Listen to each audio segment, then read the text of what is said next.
बहुत साल पहले की बात है। एक गांव के नजदीक बहुत बड़ा तालाब था। दिन भर उस तालाब के पास बहुत से लोग घूमने और तैरने आते थे।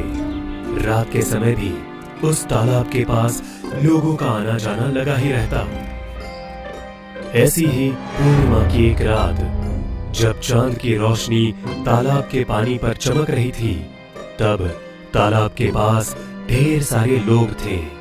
उनमें तन्वी और मिनी तालाब के किनारे गप्पे लड़ाते हुए घूम रही थी। बात करते करते तन्वी का पैर फिसला। तन्वी तालाब में गिर गई। उसे तैरना नहीं आता था। मिनी मदद के लिए चिल्लाने लगी, बचाओ, बचाओ इसे कोई, सुनो, इसे बचाओ, इसे तैरना नहीं आता। तन्वी और मिनी की आवाज सुनकर वहां के सारे लोग तालाब के किनारे इकट्ठा हो गए। पर रात का समय होने की वजह से लोग पानी में उतरने से डर रहे थे। तन्वी डूबने लगी थी। सब लोग सिर्फ देख रहे थे। तन्वी पानी में से गुस्से में बोलने लगी, आज मुझे बचाने से इनकार कर रहे हो, ठीक है, पर एक बात याद रखना, मरने के बाद जिस किसी की परछाई इस तालाब के पानी में गिरेगी, उसे भी इस पानी में अपनी जान देनी होगी। तन्वी ने जोरों से चिल्लाना शुरू किया और उसके आसपास पानी का एक भंवर तैयार होने लगा। लोग डर के मारे पीछे हटने लगे। उस भंवर ने तन्वी को अंदर खींच लिया और पानी शांत हो गया। लोग क्या हुआ ये जानने के लिए धीरे धीरे तालाब की तरफ बढ़ रहे थे। इतने में तालाब से चिल्लाने की आवाज आई, याद रखना, परछाई। सारे लोग डरकर गांव भाग गए और उस रात से तालाब के नजदीक लोगों ने आना जाना बंद कर दिया। उस घटना के बाद तालाब की सारी रौनक चली गई और वो एक भूतिया जगह बन गई। उस तालाब के थोड़ी दूर से गांव जाने का एक कच्चा रास्ता था। लोग वहां से भी गुजरने से डरते थे। एक रात मनीष और आमिर बाइक से गांव की तरफ जा रहे थे।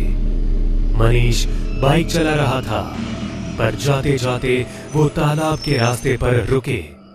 वो जिस जगह पर रुके वहां से दो रास्ते गांव की तरफ जाते थे। अरे भाई, रुक क्यों गया? चल तालाब के रास्ते से। अरे भाई, मरना है क्या? तुझे पता नहीं तालाब में क्या हुआ है? अरे कितने महीने हो गए उसे, कुछ नहीं हुआ अब तक गांव में। और वैसे भी ये शॉर्टकट है, मुझे जल्दी घर पहुंचना है भाई। अरे पर कुछ हुआ तो? अरे कुछ नहीं होगा, मैं, तू चल, डर मत, चल चल जल्दी चल। मनीष ने ना चाहते हुए भी तालाब के रास्ते से बाइक को घुमाया। मनीष और आमिर दोनों ही तालाब के रास्ते से बाइक पर जा रहे थे। जैसे ही तालाब दिखा, मनीष बार बार तालाब की तरफ देख रहा था और इसकी वजह से बाइक ठीक से नहीं चल रही थी। आमिर का ध्यान मनीष की तरफ गया। अरे क्या कर रहा है, सामने देख के चला ना। मनीष होश में आकर सीधे देखने लगा। उसी वक्त तालाब के पास की झाड़ियों से कुछ आवाज आई।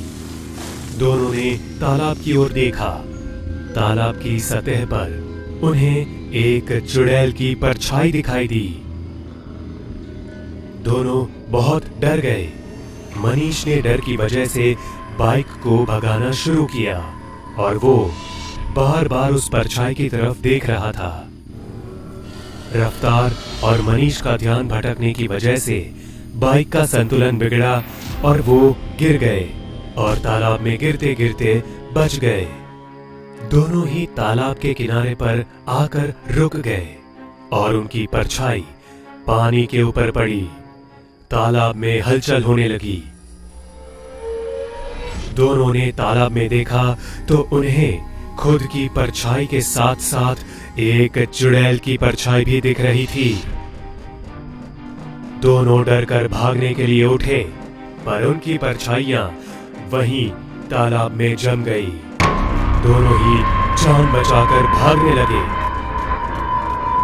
तालाब से भयानक आवाजें आने लगी और पानी का भंवर तैयार होने लगा। दोनों भागते भागते रुक गए और पीछे मुड़कर देखने लगे। एक चुड़ैल की परछाई ने भंवर में खड़ी होकर दोनों हाथों में आमिर और मनीष की परछाइयां पकड़ी थी। वो परछाई जोर जोर से हंस रही थी। उसने जैसे ही हाथ में पकड़ी, दोनों परछाइयां पानी पर पटकी। उसके तुरंत बाद आमिर और मनीष हवा में उछले और जोर से नीचे गिर गए। दोनों चिल्लाने लगे। मैंने कहा था ना, अगर किसी की परछाई इस तालाब में गिरी तो उसे अपनी जान देनी होगी। अब तुम दोनों तैयार हो जाओ अपनी जान देने के लिए। आमिर ने डरते हुए हिम्मत करके कहा, हमें अच्छी तरह से तैरना आता है, तुम हमें नहीं डुबा सकती, समझी? तुमसे किसने कहा कि तुम्हारा पूरा शरीर पानी में डूबेगा? मतलब? चुड़ैल चिल्ला के भयानक तरीके से हंसने लगी। चुड़ैल ने परछाइयों को फिर से उठाया और उनके शरीर से सिर को उखाड़कर पानी में फेंक दिया। उसके साथ ही आमिर और मनीष के सिर भी पानी में आ गिरे। सिर के बाद उसने दोनों हाथ और दोनों पैर उखाड़कर पानी में फेंके। तालाब का पानी उनके खून से लाल हो गया था और उन दोनों के शरीर के टुकड़े उस खून के पानी में तैरने लगे। धीरे धीरे वो भंवर शांत होने लगा और वो चुड़ैल की परछाई पानी का सारा खून और शरीर के टुकड़े अपने अंदर खींचने लगी। भंवर शांत होने के बाद चुड़ैल की परछाई हंसते हुए तालाब की गहराई में गायब हो गई और पानी पहले की तरह साफ और शांत दिखने लगा। तालाब से थोड़ी ही दूर पर उनकी बाइक गिरी पड़ी थी, जिस पर एक कौवा बिल्कुल शांत बैठा हुआ था।